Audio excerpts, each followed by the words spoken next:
सदर ममलकत आसिफ जरदारी ने कहा है कि मुल्क को हालिया सियासी बहरान से निकालने की ज़रूरत है। स्पीकर अयाज सादिक की ज़ेर सदारत पार्लियामेंट का मुश्तरका इजलास हुआ, जिसमें PTI अरकान पार्लियामेंट ने इमरान खान के हक में और आसिफ जरदारी के खिलाफ चूर चूर गो जरदारी गो के नारे लगाए। तहरीक इंसाफ के अरकान ने इमरान खान की तस्वीर भी लहरा दी। जमशेद दस्ती ने सदर जरदारी के सामने जाकर इमरान खान की तस्वीर वाला पोस्टर रख दिया। PTI अरकान ऐवान में सीटियां बजाते और शोर शराबा करते रहे, जिसके नतीजे में ऐवान मछली मंडी बन गया। इजलास से खिताब करते हुए सदर ममलकत आसिफ जरदारी ने कहा कि मुल्क को हालिया सियासी बहरान से निकालने की ज़रूरत है। आज हमारे मुल्क को दानिशमंदी और पुख्तगी की ज़रूरत है। उम्मीद है अरकान पार्लियामेंट इख्तियारात का दानिशमंदी से इस्तेमाल करेंगे। सदर ममलकत ने कहा कि तमाम लोगों और सूबों के साथ कानून के मुताबिक यकसा सलूक होना चाहिए। मेरी राय में आज एक नए बाब का आगाज़ करने का वक्त है। आज के दिन को एक नई शुरुआत के तौर पर देखें। अपने लोगों पर सरमायाकारी करने, अवामी ज़रूरियात पर तवज्जो मरकूज़ करना होगी। हमें अपने वसाइल को बरूए कार लाते हुए जामे तरक्की की राहें खोलना होंगी। उनका कहना था कि हमारे पास ज़ाय करने के लिए वक्त नहीं है।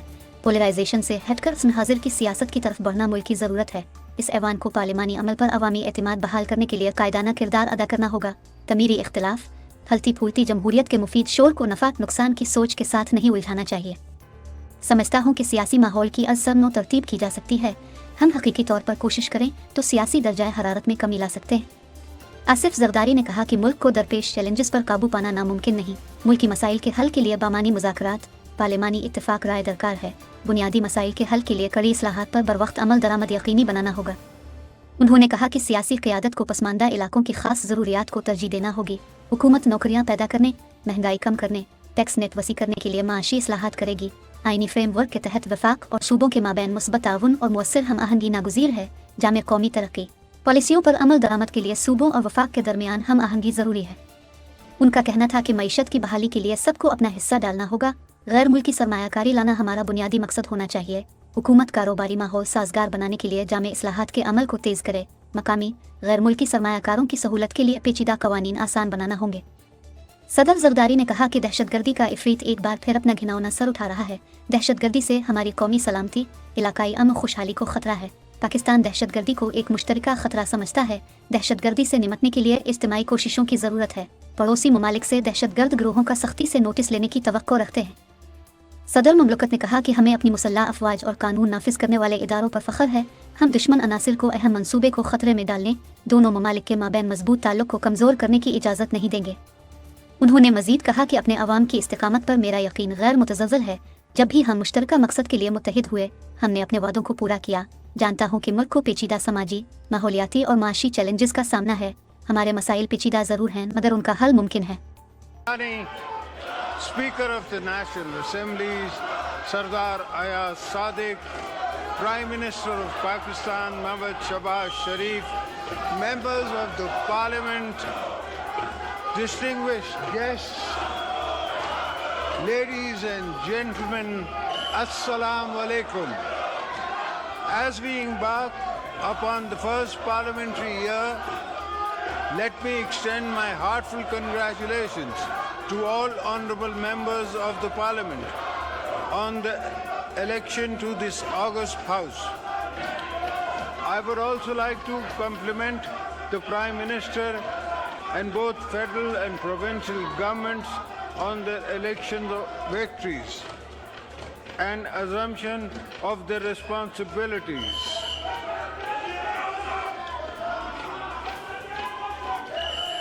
Let me also take this opportunity to express my sincerest gratitude to all parliamentarians and provincial assembly members for their trust and confidence in electing me for a second time as the President of Islamic Republic of Pakistan. I am humbled by this opportunity bestowed upon me by the grace of Almighty Allah. Mr. Speaker, let me begin this parliamentary year by sharing briefly my vision for future, because much of it's based on choices we make in my particular role in the past too. I have made important choices that made history when I chose to give away my own powers as President to the Parliament of Pakistan. expect you as parliamentarians to use those powers with the wisdom and maturity our country merits and needs. I see my own role today as a unifying symbol of a joint, robust federation, where all people and provinces should be treated in equal before law. At the same time, in my considered view, it is time to turn a new page. If we see today as a new beginning, which it is, that we can build on our strength by investing in our people, by focusing on public needs, by harnessing our relation of our resources to create pathways to inclusive growth.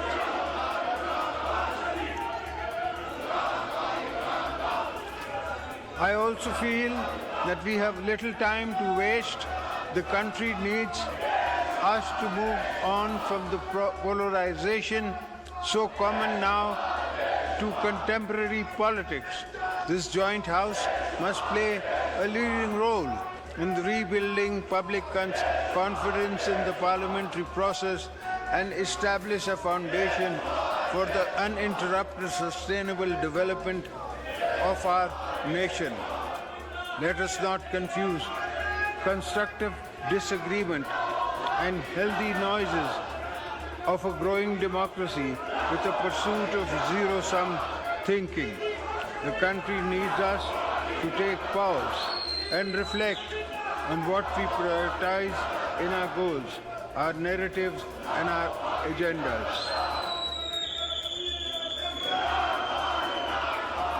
I believe we can resist the political atmosphere to reflect more light than heat if we really want to. But it will need all of us to step back and decide what matters the most. I mean all of us. At the end of the day, it is up to all of us to turn challenges into opportunities, because that is what robust nations do. I have always drawn inspirations, guidance from great leaders such as Quaid-e-Azam Muhammad Ali Jinnah, Shaheed Zulfikar Ali Bhutto, Shaheed Mohtharama Benazir Bhutto, who spend their lives being advocates for democracy, tolerance, and social justice.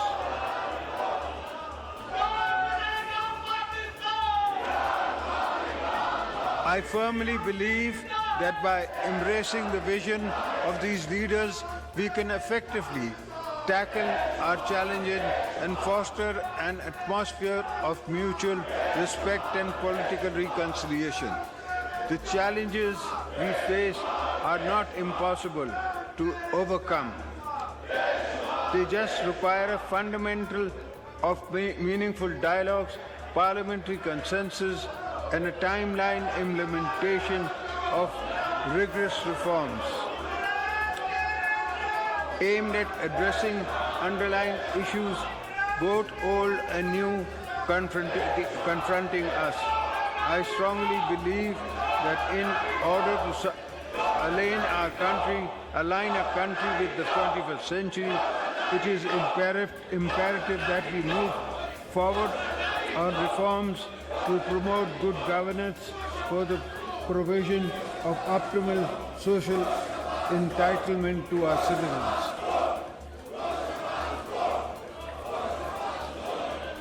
Let's begin with a vision that strives to leave no one behind, for this thought to move beyond an idea. The political leadership gathering in this House must prioritize the specific needs for marginalized communities and underdeveloped areas. By focusing on the needs of these regions, we can bridge the gap between them and the more developed areas of the country, moving the needle towards an inclusive growth model that emphasizes equality of opportunities. While there are many economic reforms, the government will drive in pursuing jobs, reducing inflation, and expanding the tax net. I want to underscore the importance of promoting positive working relationship and effective coordination within our constitutional framework between the federal government and the provinces. This is an absolute essential for promoting an inclusive national development agenda, ruling out policies that execute tangible actions on the ground. I firmly believe that by driving seamless collaborations as fostering institutional coordination with intentions and regularity, we can harness full potentials of our federal system to deliver positive change for benefit for people of Pakistan.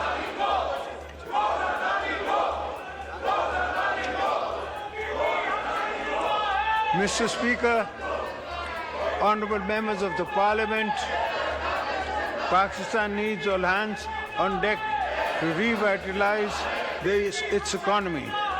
Without shedding all caution to the winds, our primary objective should be to attract foreign direct investment. I therefore urge the government to intensify its efforts in implementing comprehensive ease of doing business reforms and simplifying the existing forest of regulations to provide and enabling an environment for both foreign and domestic investors.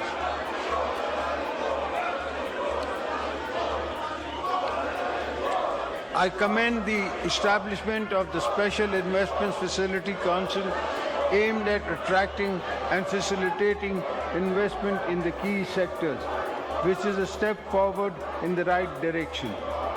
At the same time, we must accelerate our endeavors to diversify export, enhance the competitiveness of our products in global markets, introduce value addition, and venture into new markets similarly. The huge untapped potential in the agriculture, marine life, information technology, textile sector should be exploited to earn foreign exchange.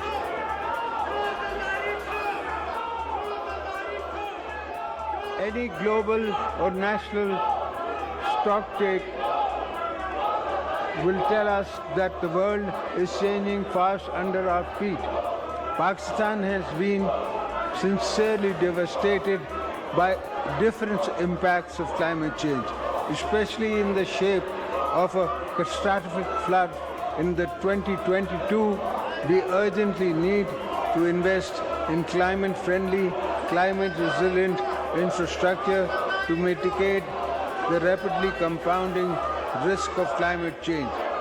At the same time, we need to ensure the clean energy technology from the core component of our national energy mix, as they would not only create opportunities for green economic growth, but would also make energy more affordable for our people.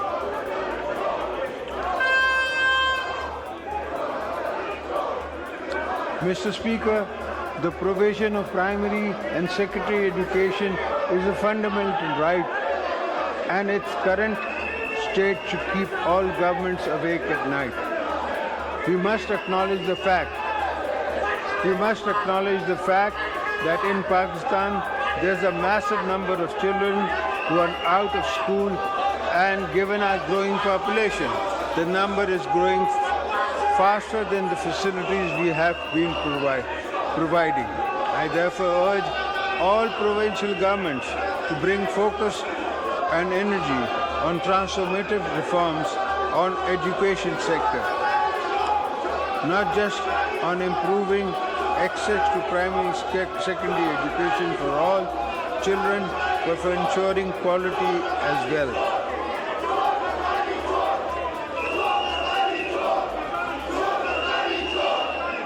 Mr. Speaker, respected parliamentarians, I am sure all agree that our health sector is in urgent need of rebuilding and scaled up expansion, regular investments in the primary and secondary health infrastructure as well as human resources are needed to ensure that every citizen has access to quality of healthcare services and that no citizen lacks medical care. Mr. Speaker, a combination of factors has come together to create what I see as a crisis of income and food insecurity. For many of our people, I am pointing, of course, to the large number of our population that has been slipping into poverty either through climate impacts on their incomes and assets or sheer cost of living pressure on the families. It is our responsibility to ensure that they move out of extreme vulnerability within their ability to access opportunities for jobs and resources to reinvest in farms, livestock, and small businesses.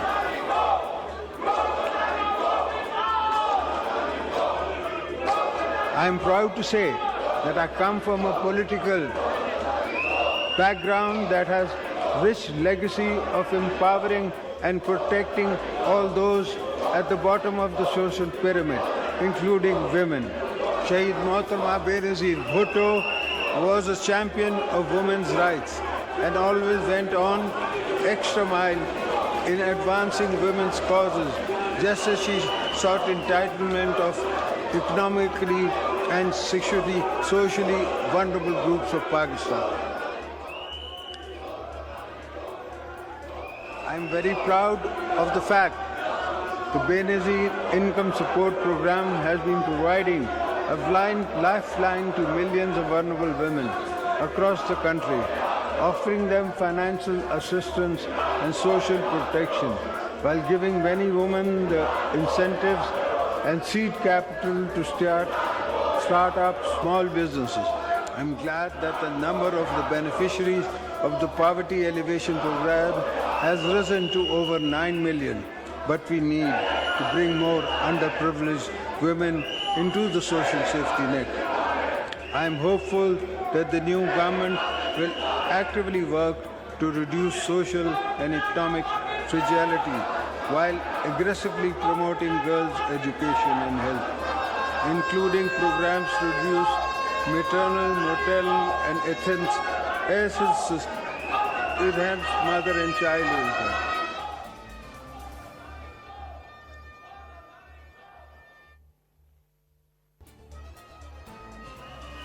Mr. Speaker, you are aware the menace of terrorism is again rearing its ugly head and is threatening our nation's security as well as regional peace and prosperity. Pakistan believes that terrorism is a shared concern that requires collective efforts. We expect neighboring countries to take strong notice of terrorist groups who are involved in launching attacks against our security forces and people. Today I reaffirm the nation's resolve to eliminate terrorist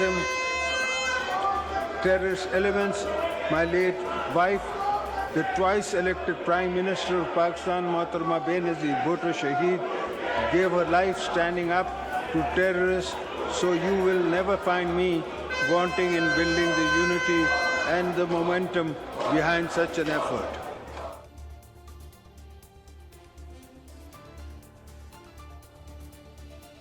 We are proud of our armed forces, law enforcement agencies who have rendered immense sacrifice and played a heroic role in the fight against terrorism, defense of our national frontiers. I will also take this opportunity to thank our friendly countries, particularly Saudi Arabia, UAE, China, Turkey, and Qatar, who have always supported Pakistan in difficult times. It is important also to recognize the US, EU, and UK have all been established trade partners with a history of cooperation in many sectors which we hope will grow further.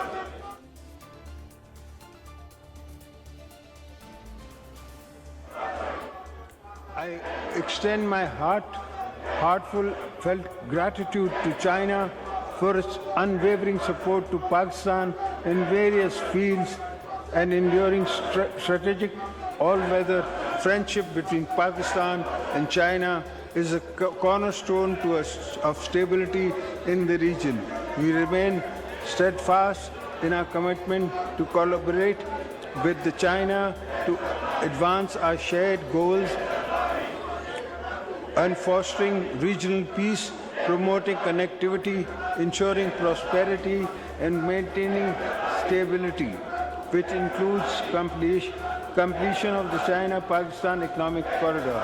We will not allow hostile elements to jeopardize this vital project or undermine the strong bond between our two nations. We will take all necessary measures to ensure the security of our Chinese brethren and sisters. Before I conclude, I must remind the world of the unsung sacrifices of our Kashmiri brethren, their ongoing struggle for the freedom of Indian illegally occupied Jammu and Kashmir. The revocation of Article 370 and 35A is part of India's strategy to reduce Kashmiris Muslims to a minority in our own homeland. Pakistan rejects the one-sided India action and calls upon India to reverse all illegal measures taken on or after 5th of August 2019. I assure our Kashmiri brothers and sisters that Pakistan will continue to provide moral, political, diplomatic support to the people of occupied Kashmir until they get the right of self-determination. Pakistan believes that the key to durable peace in South Asia is the resolution of dispute in accordance with the United Nations Security Council resolution. Similarly, we are deeply concerned over the tidal wave of indiscriminate killings of innocent Palestinians, a large-scale genocide committed by the Israeli forces. Pakistan strongly condemns the brutality and impunity of occupation forces and remains steadfast in principled support for the establishment of an independent and viable state of Palestine based on the pre-96 borders with Al-Quds al-Sharif as its capital. Mr. Speaker, honorable parliamentarians, I have complete faith in the capability of our political leadership, public institutions, civil society, and youth to successfully overcome the multiple challenges facing our nation today. This is based on my unshakable belief in the resilience of people, knowing that whenever we unite to make common cause, we deliver on our promises. Today, too, I believe we can pull together to draw on our moral political capital in steering our country out of its complex but not impossible social climate and economic challenges.